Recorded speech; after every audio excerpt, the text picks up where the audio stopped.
Good morning, everybody. Welcome to the Christian Indie Writers Podcast. Today, we'd like to help inform and encourage all of our other Christian writers out there. So, if you like what you've heard today, then please hit like, subscribe, bell buttons. Oops, sorry about that. That was my fault today. Just chalk it up to tech problems. I've already got 15 hash marks on that column today. So. All right, so let's try to make today better for me. So, what's your name? Introduce yourself. All right, I'm Rhonda Hagerman. I write fiction and nonfiction. I'm Jennifer Carl Tong, and I write historical Christian romance. I'm Christina Catane, and I write in multiple genres, including Christian dystopian fiction. I'm Jamie Hirschberger, and I write short fiction under the pen name J.R. Nichols. Well, ladies, you all look beautiful and ready to inform today. We try. So let's see how this will go. Fake it till you make it. Yeah, I'm going to fake it. Well, I'll tell you, today's podcast is about antagonists. Last week we talked about protagonists. This week it's antagonists.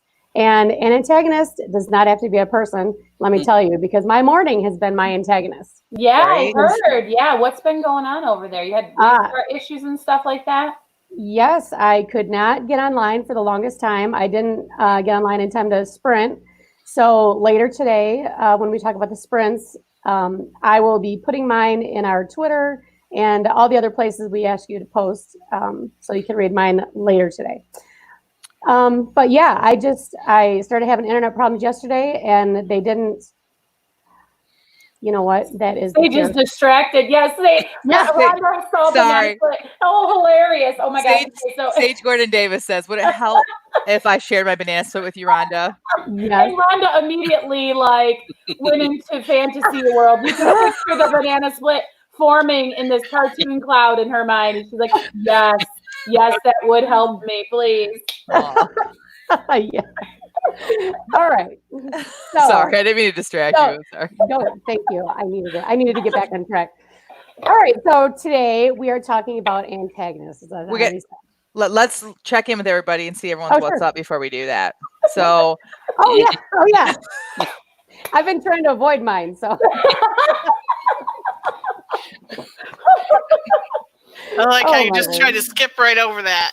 Yeah. Just so everyone's aware, we are already prepared to having one of the best episodes ever, because the precast, like us talking, was like gold that you guys didn't get to share in. So this is. Let me just give you guys a little recording secret. Okay, whenever we need new B-roll material or like outtakes, they just have me host. And then I'm so putting that in the next gag reel. Oh my! All right, Jennifer, tell us, what is up with you? Well, yesterday was my birthday. Happy birthday! And I had one of the greatest. No, I'm terrible. I'm a terrible friend. No, you're not a terrible friend. Like, birthdays are not a big deal to me. I actually would like to stop celebrating them because I would like to stop aging. You haven't started going in reverse yet? I've tried what to. I do and have anniversaries of your 29th birthday. Yes. Oh yeah. Well, I said I just wasn't going to celebrate this year so that I would stay 46 for at least another year. But the funny thing is my children keep aging. And so that makes me older too. So it's like, darn it.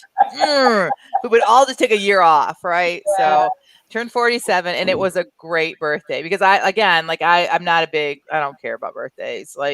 So I don't really care if we celebrate it or not, but it was super low key, which is what I love. I had to take my daughter to the doctor just for her annual physical, and she had to get some shots and stuff. And there are other things we needed to talk about because there was a specialist appointment she was supposed to have gone to. So I had to take her, but it was totally fine.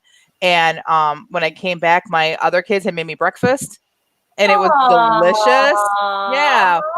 And then I declared it Mom is not cooking or cleaning day. So they got takeout for lunch and takeout for dinner. So yeah. And I had already ordered my own birthday presents. I know how some people feel about that, but to me, my husband was like, phew, like one less thing to worry about. And I got things I wanted. And so there were no presents to open. There was no cake. And my husband's like, oh, I never thought about cake. And I'm like, oh, I don't need cake. Like I shouldn't have it anyway. So it was great. We were all together except for my older children, but they all called me. The older ones did, my stepkids. And it was a great, nice, relaxing day. So I could not have asked for a better birthday. So How, and then I do have crazy birds, but that was again another conversation. They're nuts. They're. I think they're real. Can like I borrow people. your crazy birds to knock the CB antenna off my neighbor's roof? Oh Like a no! band? All right, let's hear I want to hear Tina What next. is Tina, that? what's your what's up? Oh, well, that wasn't my what's up. But I have a neighbor who has, like, I don't know if it's a shortwave or if it's a CB radio, but he's bad Leroy Brown. Like, that's his call sign. Oh. And he breaks through my headphones sometimes. I have to have special adapters. And we used to have this TV that would shut right off. And he's out there going, this is bad Leroy Brown up here in Flint, Michigan. So if you happen to hear him on the CB, tell him to turn down the power. Oh my goodness. Oh my gosh, how is this the first time we are ever hearing of this? I That's don't know, because hilarious. that's my favorite. That's my least favorite antagonist. Oh, I thought you were gonna My say, neighbor. I thought you were gonna say that's your least favorite song. Oh no! But No, my it is. my what's up was going to be, I'm taking this web development course, and I had to design a website from scratch, and it has to be I forgot the word, but it has to transition down into, like, if you made your screen narrower and narrower, all the stuff would move. It's supposed to be real smooth like this. Mhm. No, mine's like. It's doing the So, robot. That's what I was gonna say. Like, that's the frustration of my life right now. Like, I have Aw. nothing else to complain about. The web And development my neighbor breaking through my headphones while I'm trying to work. Mm-hmm. But other than that, Well, I know that your daughter also had a wedding anniversary. oh yeah, their third anniversary, which seems crazy to me. They just got married yesterday. Right. I mean, she was just born the day before that. I don't know. Yeah. Wow. right. She's 31. I can't even believe it. Wow. I'm gonna have to start having anniversaries of my 39th birthday Yeah. instead of my 29th birthday. Saying birthday doesn't really work if a 31-year-old daughter, yeah.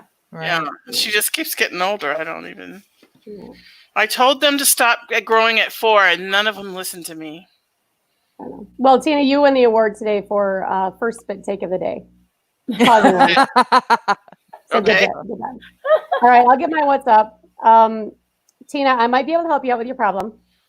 I am a ham radio operator, and I may be able to find that guy. If I can't find that guy, then I should not have my license anymore. So anyway, I will talk to him on your behalf. We've Okay. talked to him over the fence, Oh, have you? and he's promised that he's going to put something on there that'll stop it, and he doesn't. So Oh, well, next time we talk to him, get his call sign, and that'd be a lot easier for me. Bad Leroy Brown. Yeah. How many of Bad them can there be in Flint, Michigan? Yeah. and I have well. to say, he's not that bad. Like, like the way that song is saying bad. Mm. Oh, He's just like an old guy puttering around in his garage. But anyway, I probably shouldn't say bad things about my neighbor on live Yeah. YouTube. You're sitting right there. Now that I'm thinking about it, he's a wonderful person, and I love it when his dog poops in my yard.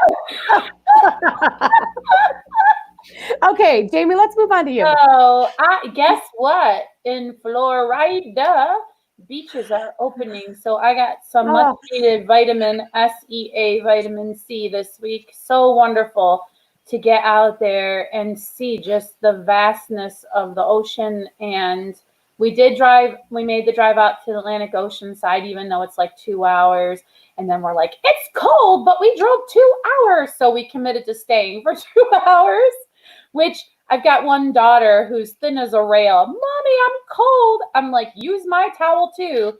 And anyway, it was just real super windy, which was great because I was like, I don't know what it is when you're on a surfboard and you're holding on to a parachute, parasurfing. I don't know.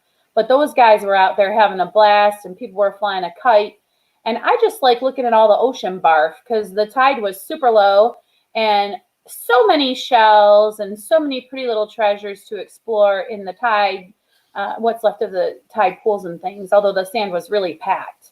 So there wasn't many tide pools, but just the majesty of the Creator and the reminder that God's got this because he's in control of the oceans. And it's kind of funny, you think that I don't know, your life is somehow in your control, and then you're kind of like, looking around at God's seashell collection, and you kind of imagine him being, let me see how your seashell collection is coming on. Let me see all the seashells you've made. And you're kind of like, and he's like, oh, it looks like all your seashells are also my seashells.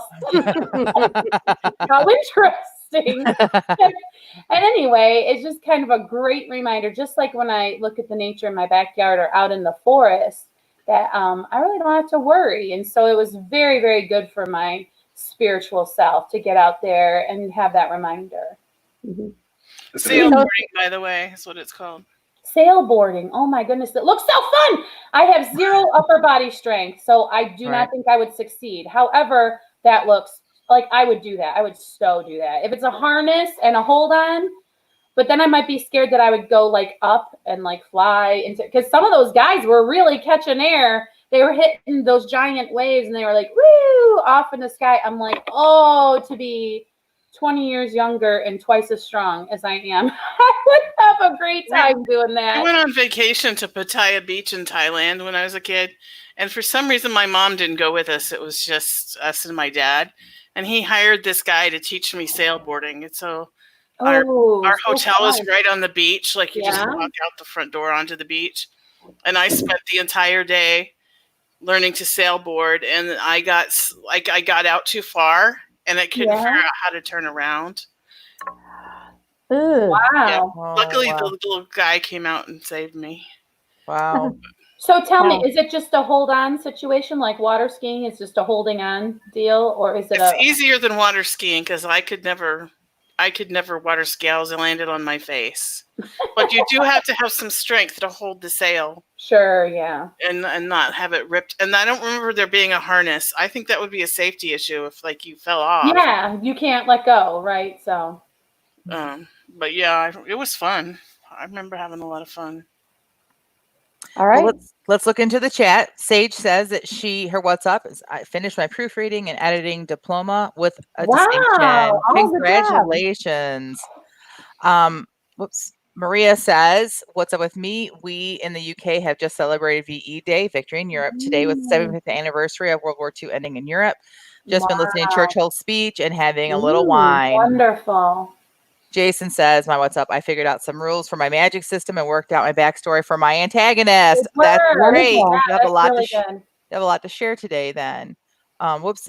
This skipped a whole bunch. There's a lot of talk. So sorry if I miss anybody. Shell says that she started transcribing her story, even though it's not finished. Editing as I go is hard. I have to cut some. I know, girl. So what does that mean? Does anybody know? Is she dictating it and then transcribing, or what does she mean by transcribing? Probably, I'm gonna get Shell let us know, but I'm guessing that she dictated it first, and then I was transcribing it over. Yeah. So I'd like to hear a little bit more about people doing that. Yeah. And then Shell also said, I turned 42 last year and I plan to stay 42 forever. 42 was a good year. That was a pretty good year. I like my 40s. I imagine 47 is going to be even better for me. Oh, she said writing longhand. Okay. She's transcribing it from writing it longhand. So. All right. Okay. That's everyone's what's up. All right. So are we ready to start talking about antagonists, ladies? Yes. Yes. All right. So aspiring to amazing antagonists. Last week we talked about protagonists and what we need to really think about when we're fleshing out that character. So what about the antagonist? And is that someone you really need to spend a lot of time on and get exactly right? Or can they just sort of be putting thorns under the protagonist's saddle? Well, I want to repeat what I said about the antagonists last week, but in reverse. Your protagonist cannot be completely evil. Just like your antagonist can't be completely good. You have to have some kind of redeeming something in there. Or they'll be flat. I would agree with that. However, I think that it would be wise, to just pretend that we're talking to the newest of new writers and sort of actually say, you have protagonists and you have antagonists, just like you might have somebody for a position and somebody against a position. So if you're pro a certain candidate, as opposed to being anti a certain candidate. It might help you to remember the difference. If you are causing conflict for your hero, you are an antagonist, I guess. A definition from a dictionary online would be a person who actively opposes or is hostile to someone or something, an adversary. Okay. So that means that the antagonist doesn't have to be a bad guy, right? Well, right. I Maybe mean, I think to someone's Tina's best point, friend yeah. is getting ready to make a huge, terrible mistake. And so the antagonist, the best friend is being an antagonist, trying to get them to stop making a terrible mistake, even though they love them dearly.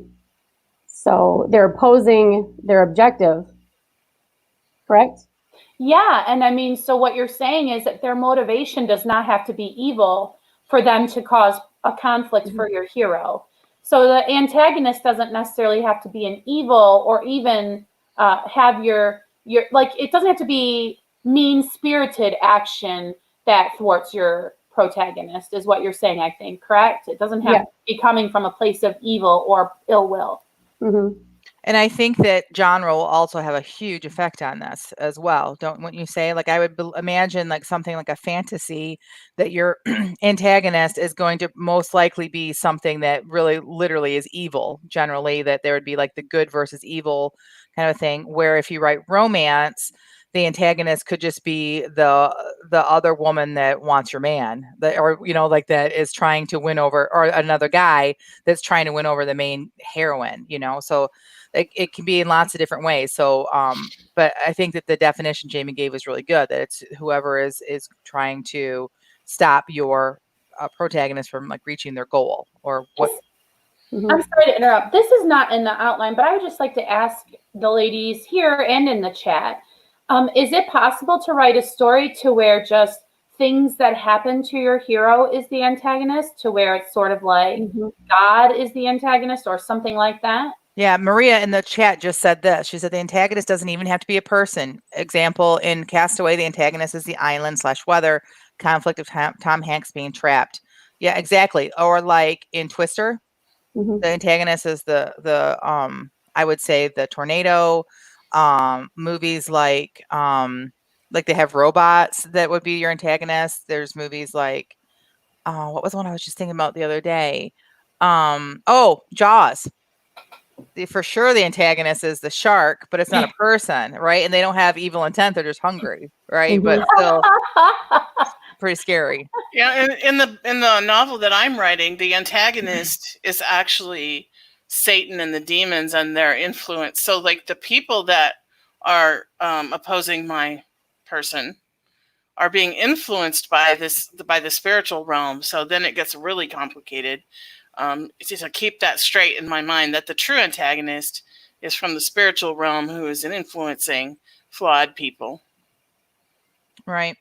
For me, because I write historical romance, mine is pretty kind of cut and dry. The antagonist is usually, I like to make them like really like, you just really want to strangle them. Like the women that are just snotty, that you love to hate. You love them because, like, all right, perfect example for my type of writing, I think, is on Little House on the Prairie, Mrs. Olsen.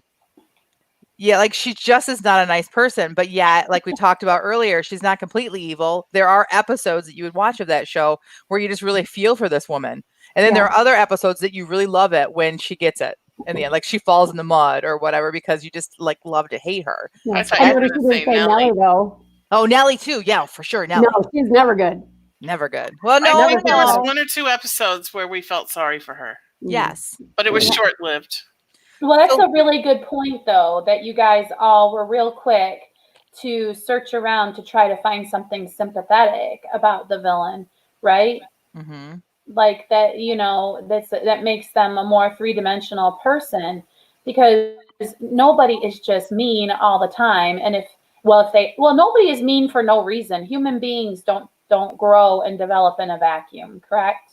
Mm-hmm. Agreed. But I do think that you can write a character, and maybe I'm just being a little bit defensive because I have a character like this I'm working on. You can write a character that possibly you don't know their motivation and you don't see anything like the reason behind it, but it has to be done creatively. Like the way I'm doing this character is you don't realize that they are the bad guy originally, right? So if you don't find out that somebody is the antagonist entirely, or you think that the reason they're the antagonist is different, I guess I'll just give it away. If like in the story you think he's the antagonist only because he is pursuing the heroine of the story, but that's not who you want to get with the heroine, and you find out later there's a much deeper evil to this person, then you've added layers, right? So maybe we won't find out this like a backstory too much on this person, or we won't maybe see that there is some good in this person, but there's a layer there. They're not just bad throughout the whole thing, right? So to me, it once again comes down to character arc. We talked about that last week with our protagonist. There has to be an arc. Your character has to start someplace and they have to get to another place. And the same thing is true, I would believe, with the antagonist. Would you guys agree? Mm-hmm. And I think with the character you just described, I think that maybe in the beginning, the ability to be charming could be seen as a positive characteristic. Yes, exactly. We have a question in the chat. Barb wants to know, what is the difference between the antagonist and the villain? Anyone want to grab that? Well, go ahead. Nope, go ahead. Well, I will give it away. When I was writing my sprint, I picked an antagonist to write about, which, okay, I won't give it away, but I ended up realizing, oh, he's not an antagonist. He just does bad things in the story. So my mind leapt to him as being an antagonist. And in fact, he's not. So I'll wait until it's time to share. But the point is, just because someone does bad things in the story, they're a villain, they do bad behavior, that does not necessarily equal that they are the antagonist. Because what we're talking about is story structure and the components to a story, which I've got to say, I feel a little bit cringy every time we kind of get into nuts and bolts, because I almost kind of feel like, don't be trying so hard. Do you know what I mean? Like, write your bad guy, write your good guy, and just write your story and stop trying to be like, do I have this nut and this bolt and this screw? Because then it becomes like so super clinical. So I kind of really hate to get into like, it must be like this and it must be like that. But it is true that you want people to enjoy your story and you want to improve your writing. So facts are, your people have to not be flat, right? If you're wondering why you're getting feedback, you're not crazy about your writing, or people aren't begging you for more, take a look at your characters and make sure they seem real to people. And honestly, people who are just all mean all the time without any sort of like clarity for the reader just don't come off as real. You have to give them motivation that is understandable to the reader. And isn't it one of those things too that we talk about a lot, that you have to know the rules so that you can break the rules, right? Sure, yeah. So if you know the rules and what an antagonist does and how to write a good one, then sometimes just sit down and just write your story. But then if you're having, like Jamie said, like if your character's flat, then go back and review like what is missing. And these are the things that we're talking about today. Well, I found a list. Oh, sorry, Rhonda, if you want me to share. This I was going to ask if anybody had any. Mythcreant. So think of the word miscreant, but they said mythcreant.com. I don't know anything about the website. I just thought it was a clever, domain name. But they did a six ways to make your villain likable, which I thought was very handy because it was like very actionable. So their 6 tips were: first, make them cool and competent as opposed to bumbling. Like their example they gave was Darth Vader. Like he is a man of business. Like you could at least respect that he gets the job done, I guess. I don't know. But they're saying, instead of making him just a bumbling fool, right?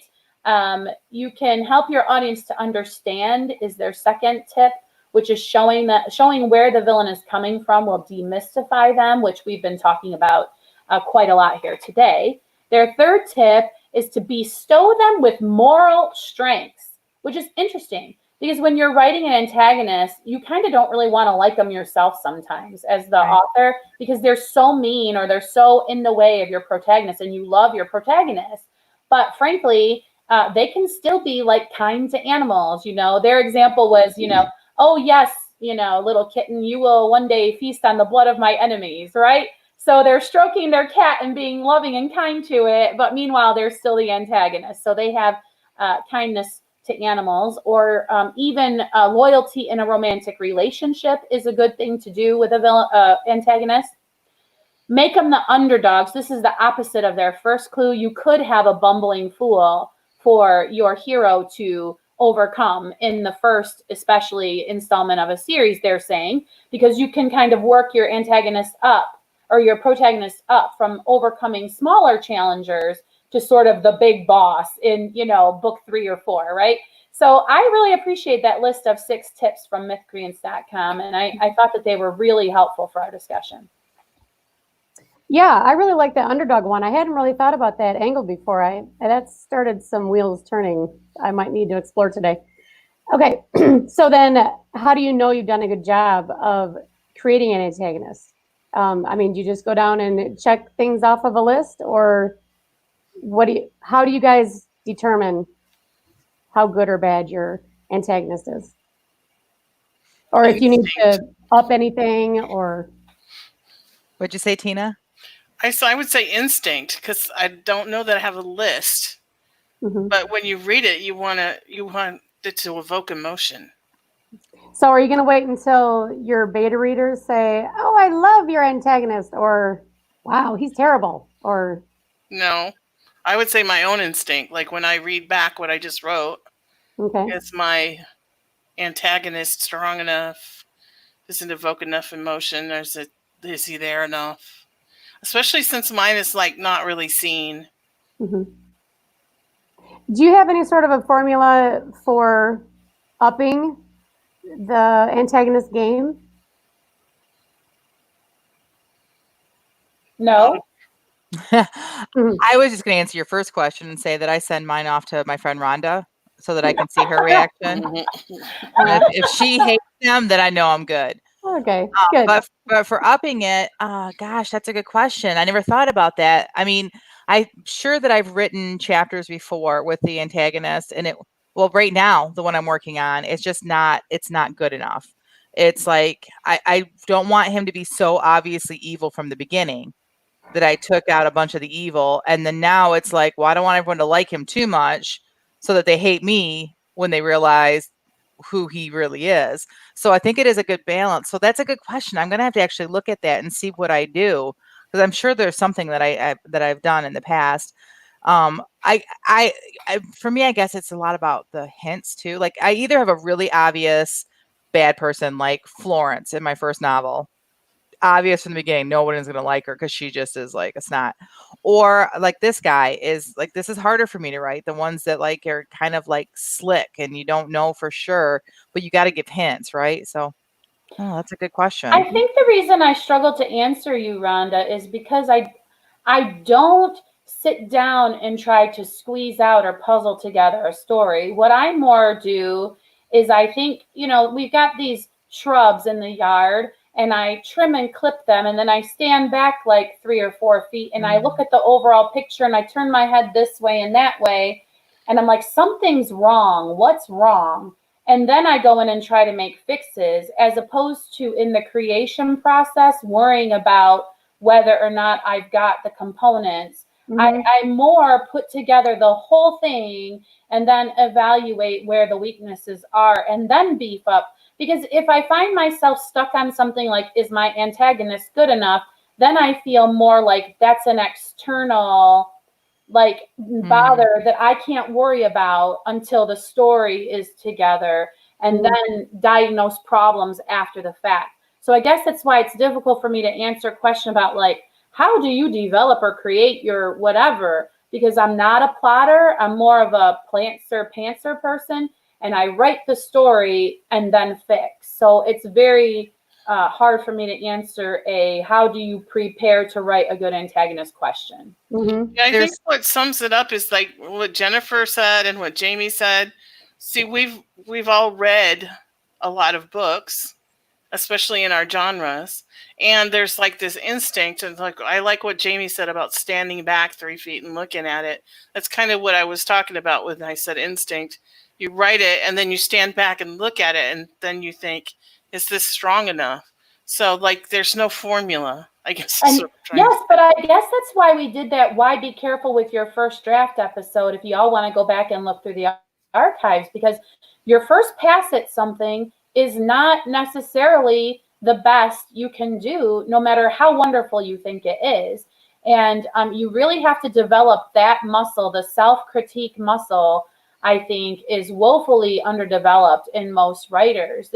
They put down words and like say, look what I've created, before being critical themselves of what they've created. And I think that muscle is that is what you suffer and go through to develop, right? You're a different writer today than you were 5 years ago because you've developed the self-critique muscle, I would argue.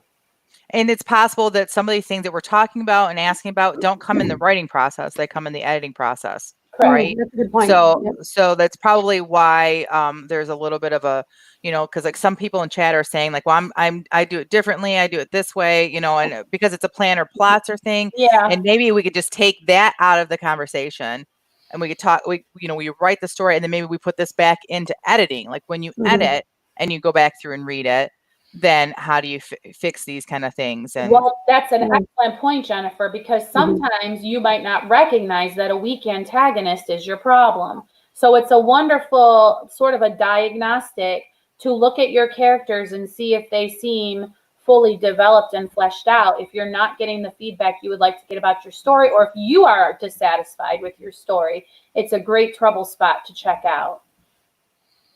Right.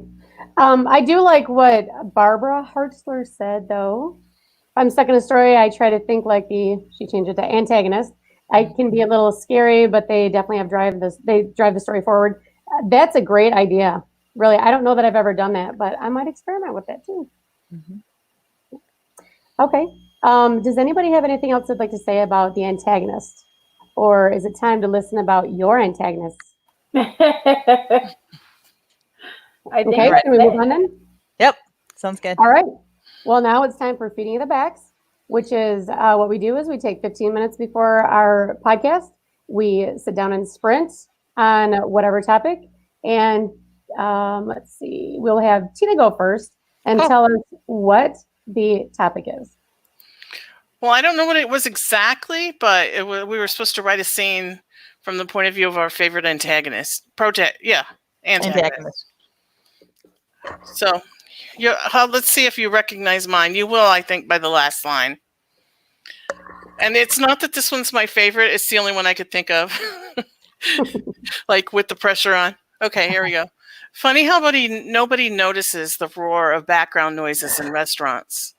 The glasses clinking, silverware scraping against plates, a bottle being uncorked, the din of numerous conversations at numerous tables. For me, those sounds are like a lullaby. And when they set the food before me on the table, it's like a masterpiece one would find in the Louvre. When the food is arranged on the plate in such a way that it makes the eyes salivate, even before the mouth, this is paradise to me. The only thing more satisfying is taking that first bite of a dish that an expert chef has created, when the flavors mingled together perfectly on the tongue. Salt, acid, fat, umami, and even sweet. One could die at that very moment and go to their eternal reward with no regrets. Secretly, my favorite is the fatty edge of a perfectly seared steak. The satisfaction of the fat, the softness of the salt, the tang of the pepper. I cannot help but close my eyes and lose myself in ecstasy. But the dish before me rivals even that. It is perfection. It is heaven. A moan escapes my lips of its own accord. I straighten my back, determined to maintain my composure and professionalism. I must meet the chef, I say to the waiter, who rushes off through the swinging doors into the kitchen. What will I say to the creator of such perfection? I must not be seen to gush. Maintain a professional demeanor, when what I really want to do is fall at his or her feet and worship them. But who is this bumbling oaf that stands before me? Surely he is not the creator of such perfection, each detail masterfully executed. He can barely keep his feet from tangling, and his hat is annoyingly askew and doesn't seem to want to stay in one place. I squeeze my eyes closed and then open them again. I must be overtired because I swear I just saw a rat's tail sticking out of the bottom of that chef's hat. I knew it. Anton Ego from Ratatouille. I thought it was going to be Gordon Ramsay at first. like he had a lobotomy and got. Don't make me talk about what I feel about Gordon Ramsay.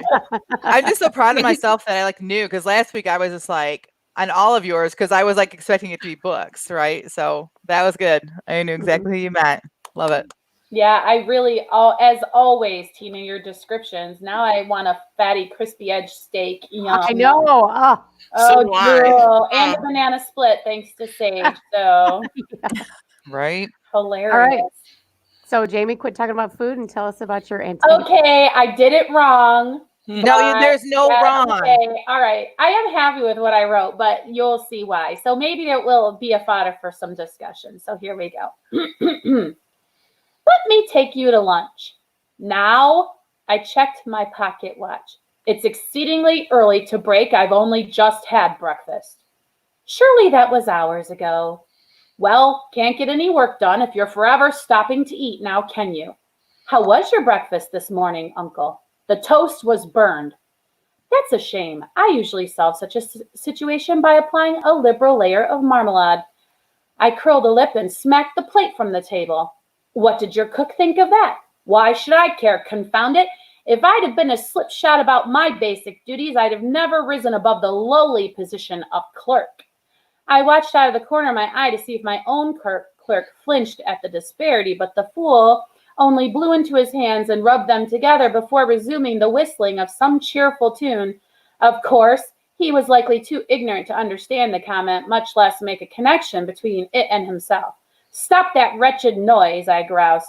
The clerk mumbled something that sounded apologetic, but not before my nephew started in again about how I must be nicer to my cooks.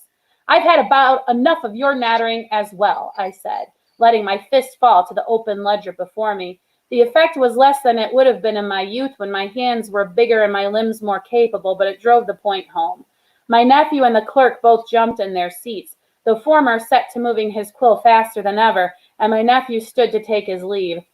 Oh, now you want to run away, now that I've challenged you on your foolishness? I tell you, the world was not built upon burnt toast and inaccurate ledgers. Uncle, I'm not sure you will ever understand my point of view. I hope I never do. He left then, and I moved to retrieve my quill, only to have the button from my cuff drop off. I heard its bouncing traverse across the wood plank floor. It was the same button I'd needed mended twice already before. Confound that Bessie, I muttered, rolling my shirt sleeve. The mountain of incompetence I'd witnessed in just the first few hours of the day tempted me into a brooding fit. Instead, I channeled that frustration, as I always did, into the merciful correctness and exactitude of my ledgers and figures. Scrooge. Yes. Ebenezer Scrooge. I love it. I That was recognize it right away. fantastic.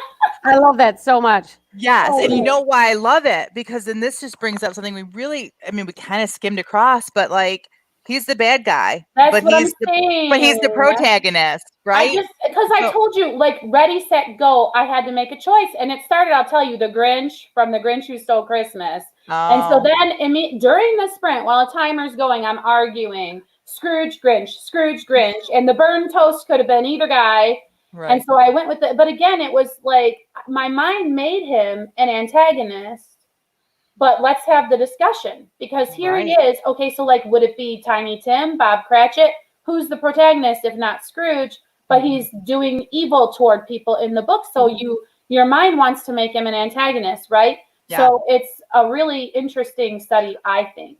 Yeah. I would say he's his own antagonist because it's his attitude that's keeping him from being happy. So man versus self in that And situation. then he has to go through all those visits from the ghosts to change his attitude, and then suddenly everything changes. So are the spirits like part of the antagonist? Are they like, it's all like, it's sort of like the tornado threat in Twisted, right? So it's like the, I know Deus Ex Machina is used in a different way when you're talking about writing, but it's sort of like acts of God, or like the universe and the messaging from, the things that happen to the protagonist are the antagonist. Right.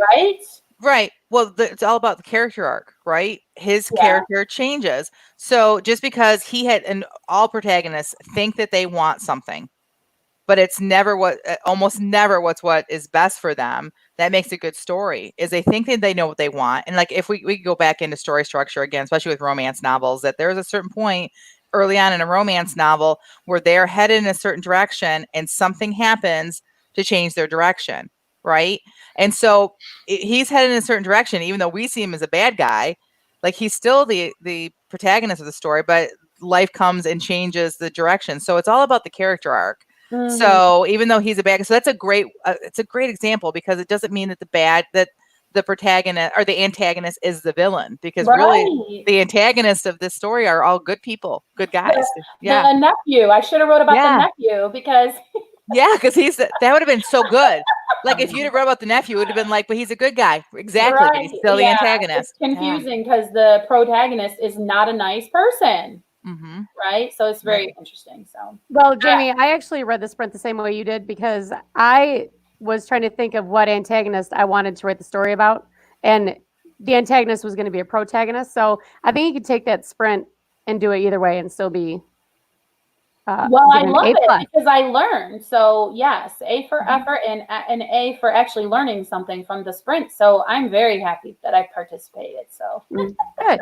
and I like all the nice words in the chat. Thank you, everyone. Big kisses because I love words of affirmation. Jennifer? Yes. Okay. So I'm just really proud of myself that I actually did the sprint this week, because last week, if you recall, I went completely off. But there was, and I wrote about But it was trees. so good anyway. It was really good. Yeah. Thanks. Well, this week is really, really short because I got distracted by a couple things, unfortunately, but also because I chose the antagonist I chose is in my current work in progress. So, like, I know that it probably should have been someone that you all would recognize, but at least I did an antagonist. At least I stayed close to the prompt. But because it's my current work in progress, I think I did too much, like, in my mind crafting of thinking about stuff. So just like sprinting. So here's a little bit of him. I don't think you'll get enough of a taste to really feel it, but anyway. Will rested his hand casually on his holstered gun, keeping his facial features and breathing steady. But inside he was anything but relaxed. Something about this man made every sense stand at alert, and it was more than the way he looked at Phoebe or how closely he stood next to her. "What's the matter, Sarge?" Parker said. "Cat got your tongue?"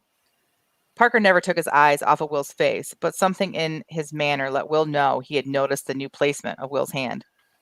"Not at all," Will said smoothly. "Just trying to figure out why a man like you would waste his time traveling through a town like Iron Falls." Gregory Parker's lips twitched at the corner. "The pursuit of a good woman is never time wasted, son." Will's hand tightened slightly around the gun's handle. "It is if you pursue in vain." Parker threw his head back and laughed loudly. 3, 2, 1. Not even kidding. That's how slow I wrote today. So But I I already know how you feel. you already hate him? Oh, good. It's after the wrong girl. So Yeah, he he needs is. to be shot.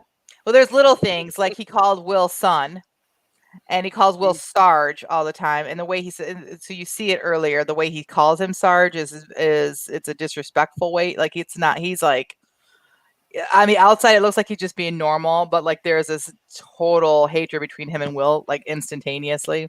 And so I'm really loving writing that stuff. And That's I feel really like fun. that whole line about the pursuit of a good woman was a total barb just to get under Will's skin. Oh yeah, wait till you read everything in together. So yeah.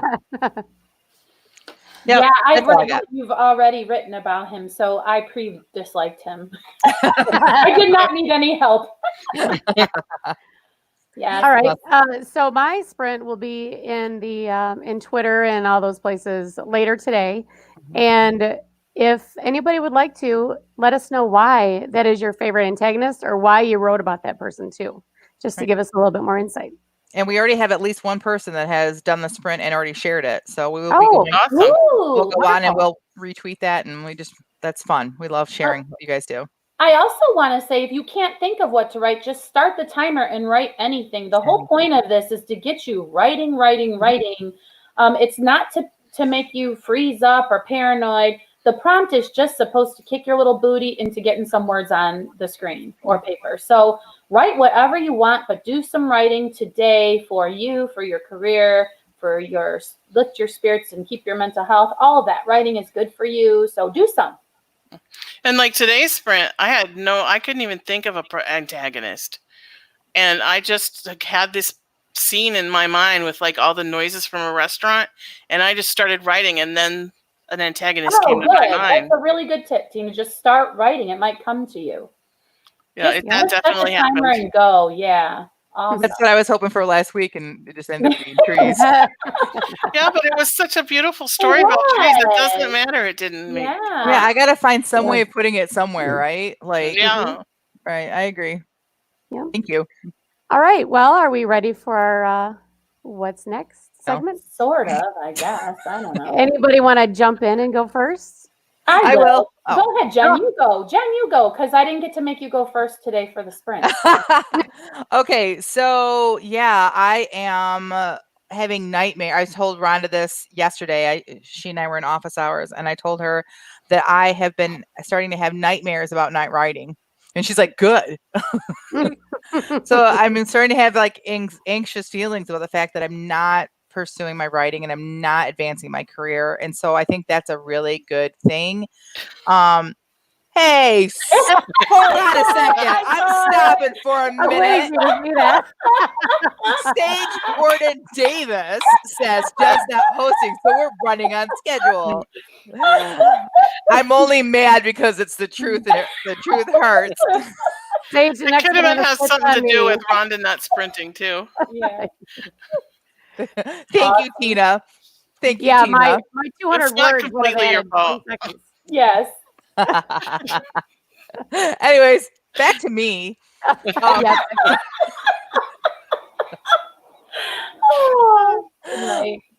So yeah, and my husband is slated to go back to work on Monday. I have some mixed. I know I have mixed feelings about it, but I think that will probably. I mean, that just slows down our progress for the what we have to do here. But whatever. Plus, I just like having my hubby around. Let's be honest. So, but I think that'll give me some more schedule. Because I will have let's be honest, when the girls it's just me and the girls, we'll eat sandwiches for lunch. I've been cooking 3 meals a day, cooking. So and I love it. Actually, it's been a lot of fun. But so anywho, with the dreams and everything changing around here again, I think that I'm going to have a little bit more order this week. So my what's next is I plan to show up for office hours next week. Yay. That's gonna be my only goal because baby steps, right? So that's my what's next.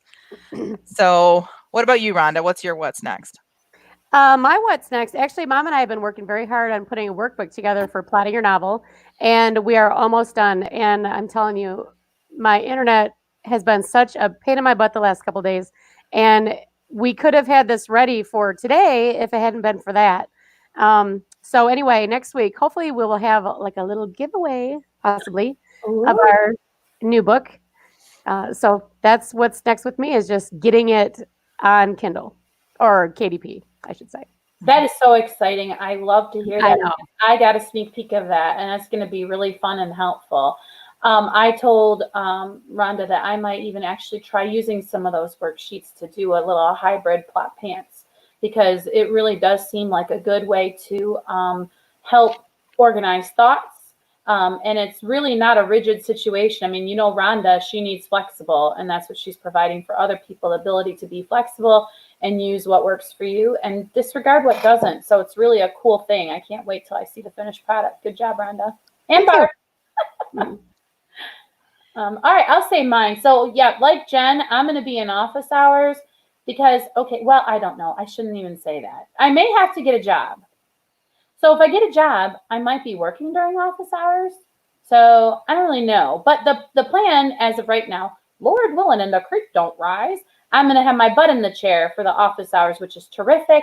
And the plan is to polish up some of this stuff that I have from the olden days. I was even talking about maybe just potentially rewriting some of it the way that I had advised Tina, because I do write so quickly. And now that the story structure and everything is all there for me, I could just maybe rewrite more quickly than I could fix what I already have. So I just have some decisions to make in that regard. So probably most of my office hours on Monday will be deciding my plan of attack. But yeah, I wanna look. Maybe I can make 50 cents a copy on 200 books, and then that's $100 less that I have to work a real job. So it is motivating me to maybe publish, but then all the expenses inherent with it. I'm just whatever. I'm just in a weird spot, and y'all know that. So I'll show up next week, and then I'll let you all know how it goes. How about that? We can be in prayer about that too, and if all of our listeners would be praying about that as well, because it's kind of a transition for you. Like if you're considering getting a job or not, obviously it's huge for you and your family, but also this book, like what God wants you to do next with this book, because He's not letting you give up on this book, and we don't want you to give up.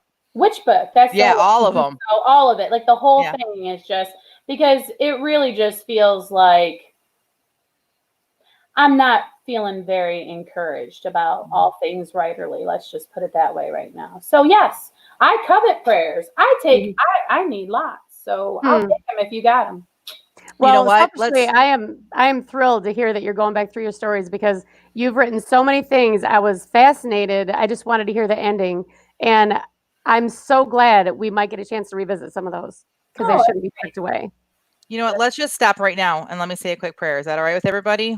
Yes, definitely. Dear Heavenly Father, we just thank you so much for Jamie and the gifts that you have given her, Lord. And we know that everything in the world is in turmoil right now, but we also know that like things are uncertain for Jamie, lots of different things happening in her life and with her writing. And Lord, what we know, you have given her this gift. Like you were the great economist. You did not give her these stories for no reason. So I pray that you would just guide her, give her wisdom, and help her to see what you want her to do next with not only her family, Lord, but with these works that you have given her. We ask it all in Jesus' name, amen. You're the best. Okay. I love you. Aw, and woo-woos. I like woo-woos too. I'll take those. Tina, And banana splits. Oh, yeah. Tina? Oh, well, I'm going to try to fix my website. See if I can Is get this your that. author website you're talking about, or No, class it's a project for a web development course I'm taking. And it seems that the writing muse has been striking me in the third watch of the night. Nice. So I'll try. I was thinking of trying to make it to office hours, but I'm really feeling inspired between like 12 and 3. And are you writing about Peter? No. Oh, okay. Well, listen, I might join you once in a while if you send out a flag. Is anybody awake? So just let me know. Yeah, I hesitate to do that. I might send you one personally. Yeah. Because I don't want to wake Jennifer up. Because let's all be honest, we know you don't need. We do want to wake Jennifer up. You don't want to tip. You don't need to tiptoe around it. Everybody knows that 8 o'clock's my bedtime. Yeah. So yeah, I was gonna say Jennifer goes down with the sun. Legit.